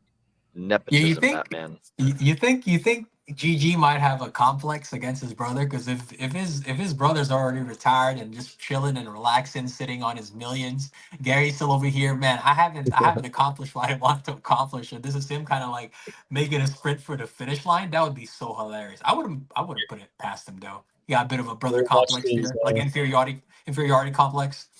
But it's either that or Gary watched his other brother build a sandcastle, and everyone's saying it's such a nice sandcastle, so now he just wants to go kick it. That's very well put. Oh my God, Chicago Brew, Gary and Caroline sitting in a tree, KISSING. That's where Gary broke the record for semen guzzling. Oh my God. Wife's name out your mouth. Hey, alrighty, ladies and gentlemen, I'm gonna do a hard transition. Go ahead, Twinkie. Get these last comments, and I'm gonna do a hard transition. I would say love it or hate it. Like Caroline, probably has one of the wealthiest rosters of all time. Right? That's what peak female performance looks like. Oh my God. Oh, jeez, Louise. Results are undeniable. Not even attractive. What the hell? Man, I don't think you could beat the roster of Epstein's Island though, Twinkie. I don't think that's possible. Oh man. On the subject, TV stars, movie stars, hedge fund managers, all on that list, baby.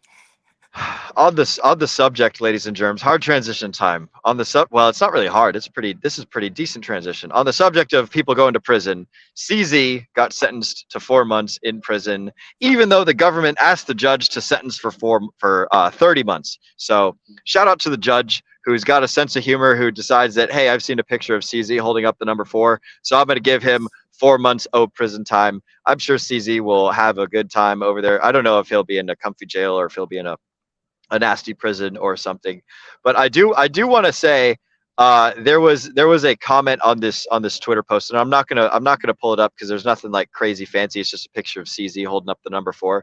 But one of the comments on this Twitter post that stuck out to me is drunk or Hex Drunk Looney said, soon prison will be littered with crypto crooks instead of skin color people, and we will all be separated by blockchains in prison. So I'm just thinking of like gangs in prison. Like you'll have the Cuatro Cinco boys all chilling out. Like they're all being imprisoned for longer than 15 years so that all their hex stakes bleed dry. You'll have the XRP guys who will be off in a corner that are like, doing their own little thing and nobody cares about them. They're just like off in the land. Then you'll have the younger kids in prison, all the Dogecoins and the Pepe boys, and they'll just be like hopping and skipping about. And then you'll have the Ethereum guys that are all just jacked and juicy like fucking Vitalik. They're just going to be working out all fucking day long. And it'll be that's what I envision this prison sequence to be. I'm not really sure what the Binance guys will be doing. I guess they're the guys that run the commissary and do all the trading and everything. So that's how I envision the crypto prison. I'm not saying that Vitalik should go to prison, but if anybody needs to work on that prison body, it might be Vitalik.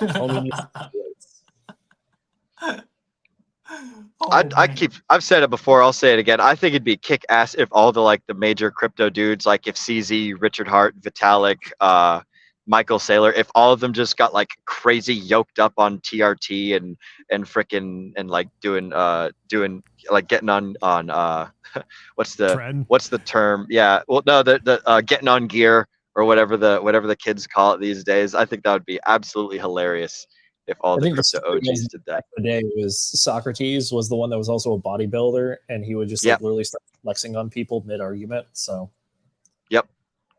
It is a shame for a man to grow old. Yeah, I know CZ did lose a ton of weight, so he's on track. Okay, okay. Well, that I can respect that. If you're just skinny for being skinny, I mean, good on that. But at the same time, like let's get somewhere. Let's go. Let's go. What do you guys think, though? On the more serious note, what do you guys think, though, about CZ going to prison for his interactions being the head of Binance? He pleaded guilty, so I wonder if there was some sort of plea deal struck. Well, I mean, obviously there's a plea deal struck. There's always a plea deal struck. But like on the subject of him being culpable for like crazy bad things happening, I'm pretty sure that the charges were like lack of something along the lines of like his inability to stop illegal transactions happening on his chain or on his site or his system or whatever.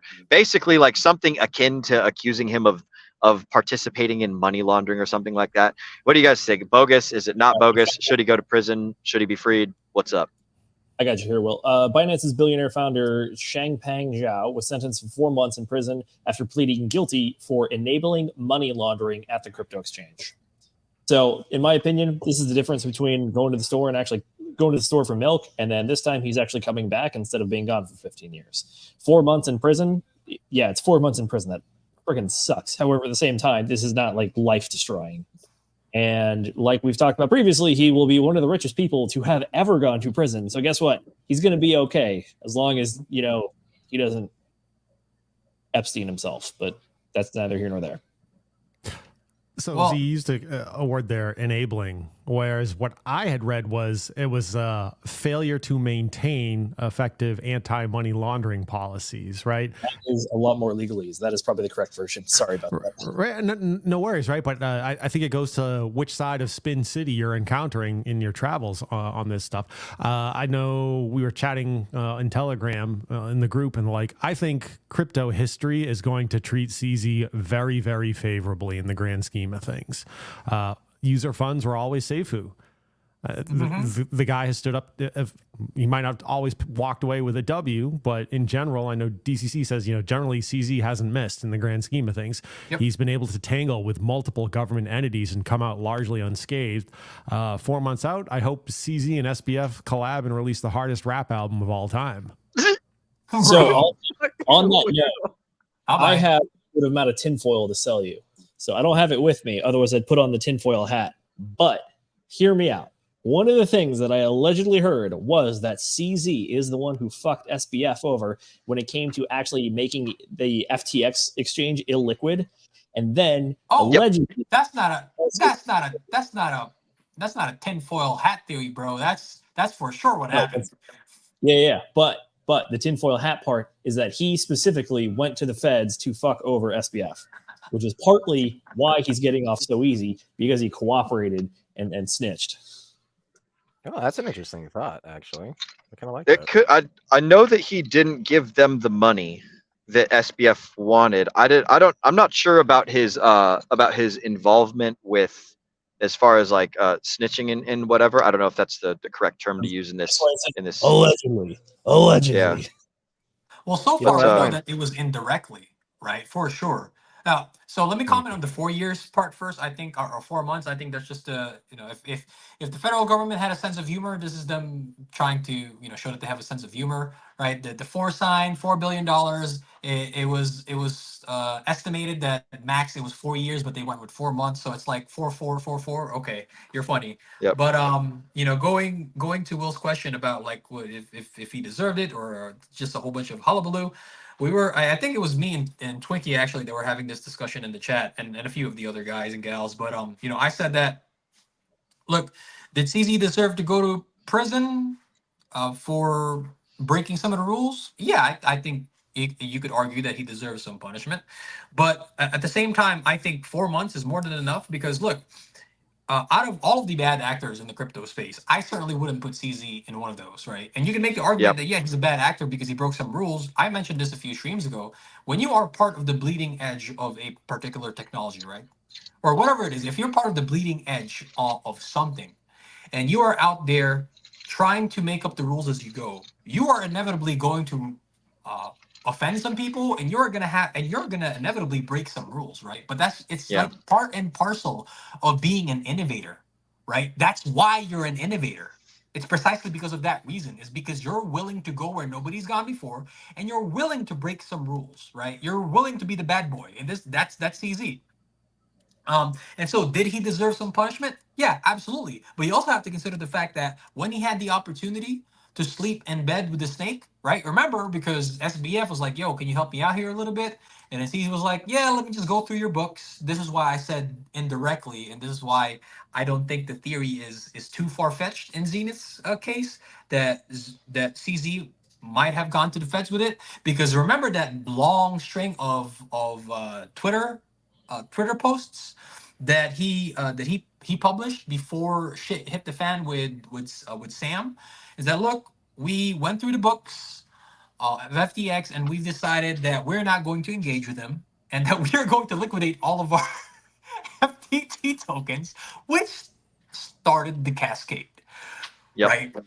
Lastly, he had the opportunity to run. Did he run? No, he stayed in the U.S.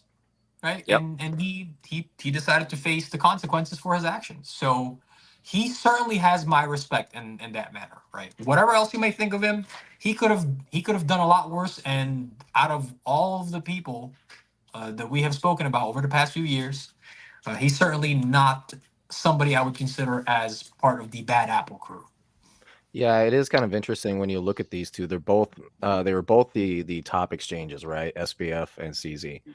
And they're both kind of like, it's interesting how like one has become like the absolute enemy of the crypto space, and the other one was like the hero, right? But the one who was the hero originally was not liked as much in the crypto space while things were running well, and then the enemy here, like the bad guy, SBF, was kind of like the golden boy, right? He's golden boy. He was the golden boy, Nate. Yeah, isn't that weird how that just who was the golden boy? kind of reminds me of like what happened with Richard Hart and who was that? Can't remember. There's somebody else. Brzezinski. Yep. It's kind of like what happened there. Yeah. It's interesting if somebody is like really playing a narrative of like, hey, I'm the good guy, I'm the golden boy, I'm the hero here. If they're playing that narrative, you might want to think twice before agreeing with people. Stay vigilant, everyone. Yeah, absolutely. Yeah, compare the comments of people like Suzu, Sam, and Mashinsky, and Do Kwon, and just like go look back at their appearances on media and their posts on Twitter and how they were saying that they're holier than thou. They turned out to be the worst of the worst, man. So Nate's right, man. Just a thought. If somebody's representing themselves as 100% completely altruistic, holier than thou, standing on their moral high ground, you might want to dig a bit deeper, or at least take what they're saying with a grain of salt. That Because being said, I'm a usually they're complete the asshole, complete- by the way. So I am the enemy, okay? I'm the terrible, evil person, okay, of DRT. We like it. We like it. All right, ladies and gentlemen, boys and girls, final thoughts on this article. We don't have time to get into the last two articles. I will drop the links to them in the chat, and I will read out the titles of them and things. But does anyone have any final thoughts on Mr. CZ before we go ahead and start our wrap-up program here? Free CZ. Free CZ, baby. No, seriously though, I think once he gets out of prison, I think CZ is going to continue being a pioneer in this space. So whatever project he's going to get involved with next, I am certainly going to keep an eye out for it. Just remember, at the end of the day, when CZ gets out of prison, he can walk away and still live on super yacht with supermodels for the rest of his life, doing nothing. Yep. Like, that's the kind of person we're dealing with here. So at the same time, though, because this is also that caliber of person, I fully believe that he is unable to put down the work and wants, like, genuinely wants to keep going. Mm-hmm. Yeah. That kind of guy. That man is not done. Like he's got way more things to accomplish. Like I don't think he thinks that he's left his mark on the crypto space yet. I think he's got a lot more gas left in the tank. He's still young. He's still relatively young. Will, what's the saying? That's a good start or something? What's the what? What's the saying? This is a good start? Oh, we've only just begun, my friends. We have only just begun. It is only the beginning. Speaking of the beginning, we've got Bungalows for Bachelors in the chat. Watch the DGen Roundtable live stream right here. They are live right now. And then my brother links our very own link, which you guys are already at. So big shout out to my brother and his funny little jokes. Zenith, excuse me, not Zenith. Twinkie, Nate, you guys got any last thoughts on this before we start show wrap up? Good to go, brother. All right, sweet. Mr. Nate, I'm going to guess that you are good as well. You are still on mute. We got, oh man, one final comment that I just read by Russ, wishing that John McAfee was still around. Me too, brother, me too. I wish that John McAfee was still around. So real quick, I'm just going to read off the headlights of these articles that I posted. One from Richard Hart was that Roger Ver has been arrested in Spain for extradition to the United States. The full indictment is, and then he gives the link to it. So, hopes and prayers for Roger Ver. Spain is where John McAfee got arrested, so let's hope that Roger Ver does not turn into a John McAfee version 2. And then the final article was that the DOJ's Tornado Cash arguments show obvious disdain for privacy. So basically, the Department of Justice doesn't want you using Tornado Cash because they don't want you to have privacy, and they're just making really shitty legal arguments. You guys can read those articles on your own. How about that? Yep, you're absolutely right, Nate. They can definitely do that, and I 100% agree. For the rest of you guys, the folks at home, make sure that you guys join our Telegram for the DGen Roundtable. What you do is you just click on the link in the description below in our channel, or you scan this fancy little QR code that's right over here. You scan that QR code, that takes you right into our Telegram group. Or if you don't want to do that, then you can type in bit.ly/degenerate_roundtable or t.me/DRT join now. Those will all get you into our Telegram. Join the Telegram.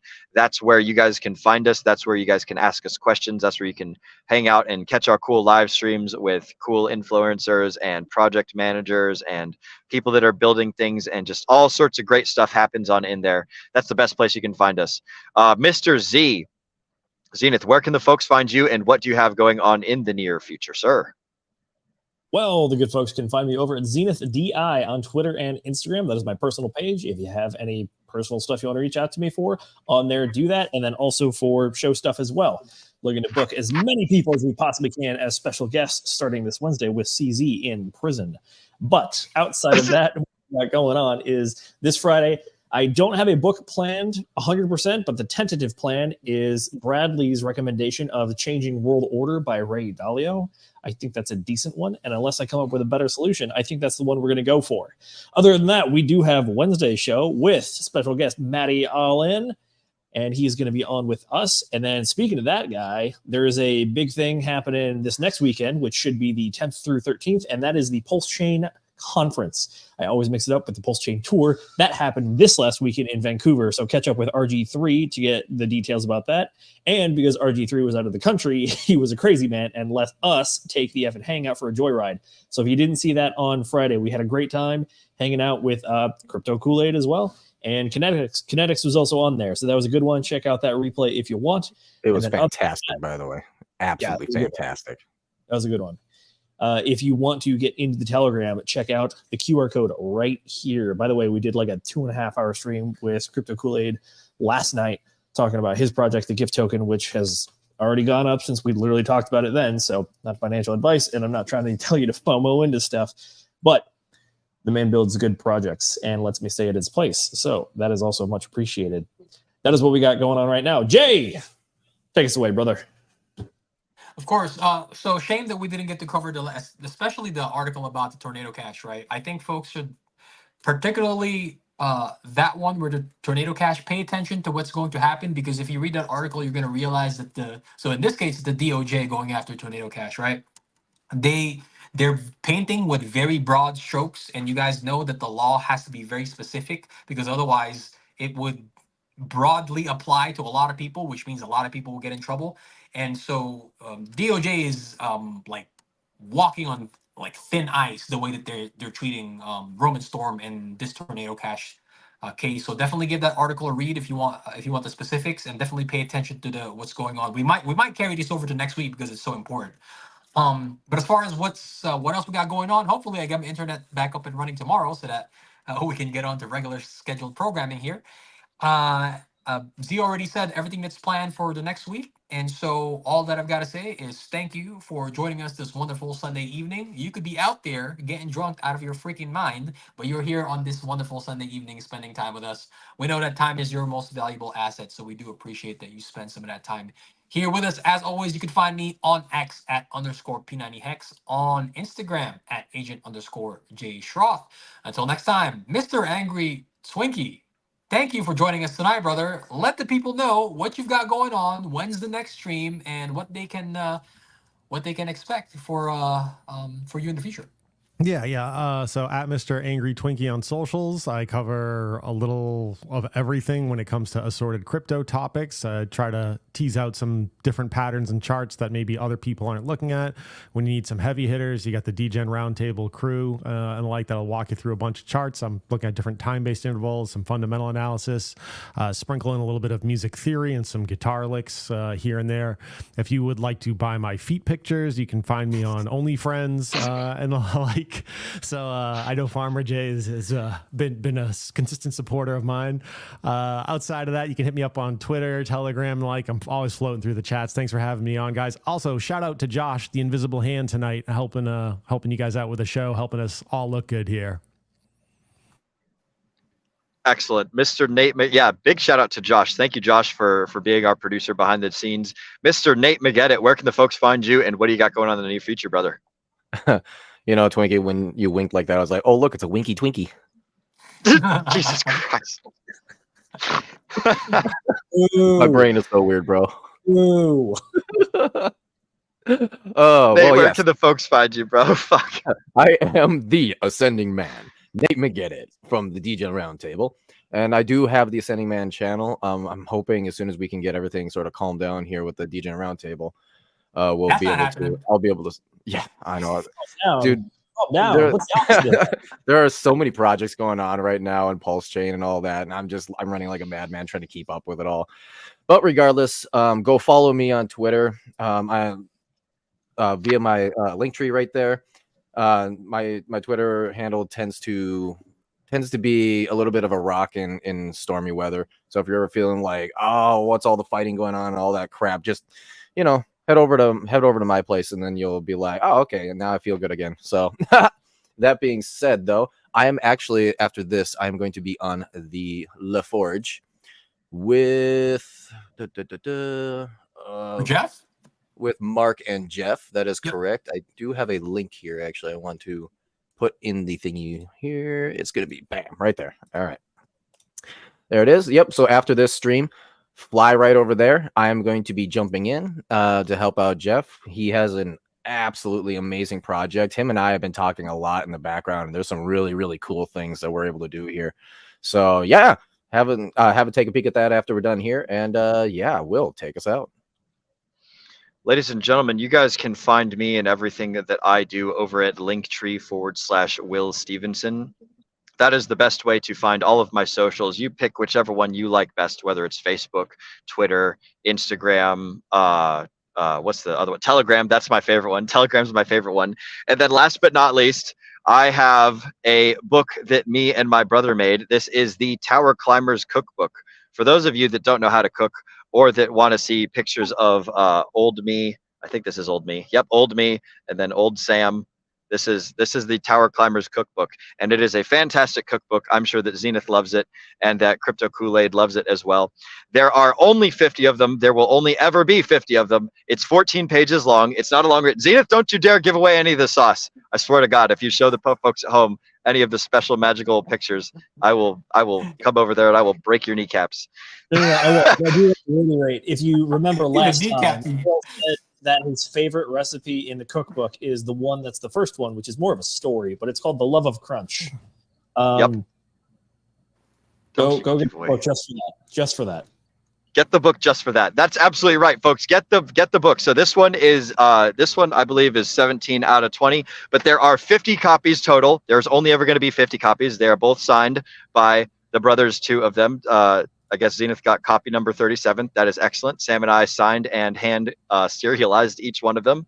But you guys can retain one for yourself if you go to linktree/Will Stevenson, as I just linked down below. Pick any of the social medias there. My personal favorite is Telegram. If you message me on Telegram, you'll get a way faster response time. But I will either hand deliver these to you.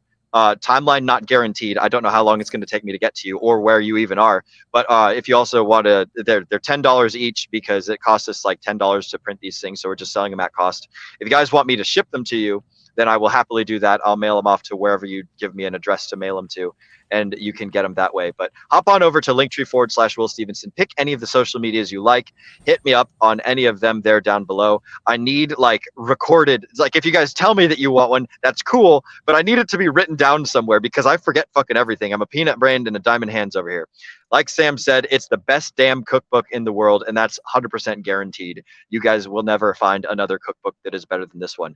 Anyways, guys, make sure that you join the Telegram, bit.ly/degenerate_roundtable. Follow all these fantastic gentlemen on all of their social medias.